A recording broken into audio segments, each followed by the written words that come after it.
Hi, I'm Brooke Burke, and I play Rachel Teller in Need for Speed Underground 2. Playing a racer in the game was a lot of fun, but on the streets, I make sure to drive safely and responsibly. When it comes to racing, make sure you only do it on the streets of Underground 2. So remember to always use your seatbelts and obey the laws of the road.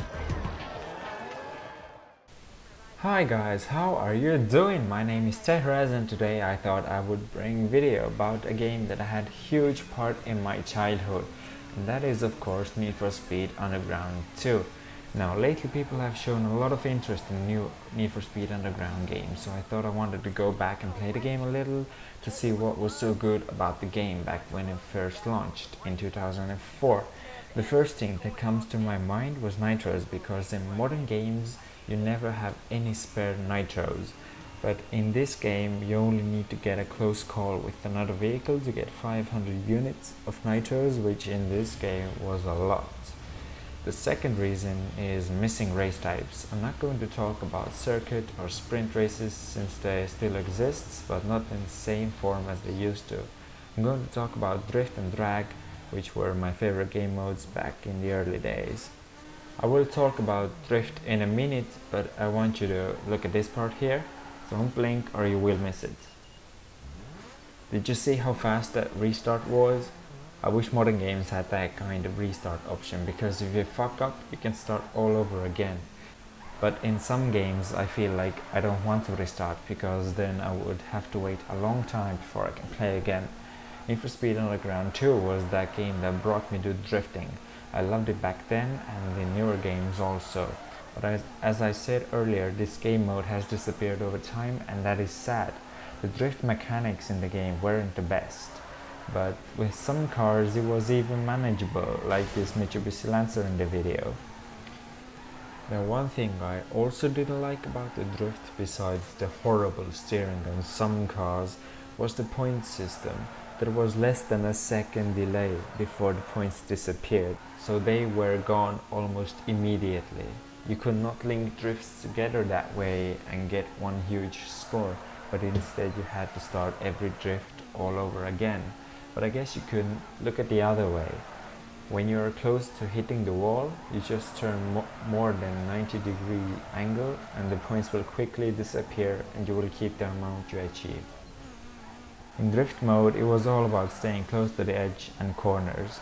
So if I drove through that mansion, I got a ton of points and a drift king rating, which makes me feel good. And in drag, it was all about timing. You needed to get every perfect shift, and that sometimes it got extremely depressing because it was so difficult. But the drag maps were really interesting. For example, driving through train stations or in the city.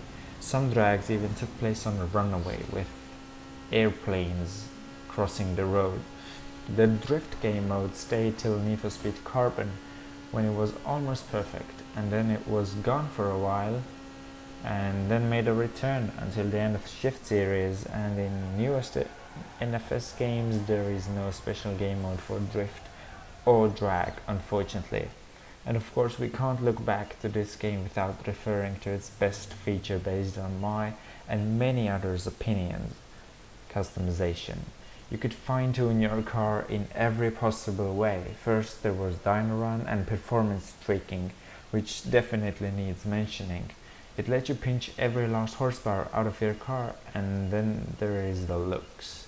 You could basically tune everything about your cars. You could put on a new spinners, you could open or close hoods and doors, change the color of nitros, bumpers, spoilers, mirrors, whatever it is, just name it.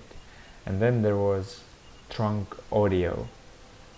Every game should have that option. The only game so far that has come even close to this kind of customization has been The Crew, which is why you might have seen Need for Speed clip in my first The Crew video. This game is still pretty interesting to play, even though it has lack of interaction and might get boring every once in a while, driving the same races over and over again. But I know that when I was a little kid and I first saw this game, I knew that I had to get this, and I literally walked through every electronics store I could find in my hometown and from the last store my friend dug this game up, and so I bought it. I only hope that if my eyes should ever see Need for Speed Underground 3, it better be as good as Underground 2 was at that time.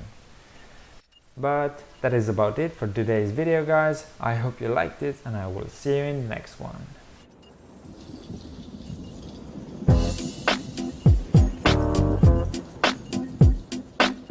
Hey yo, Jim, man, why don't you kick some of that, you know?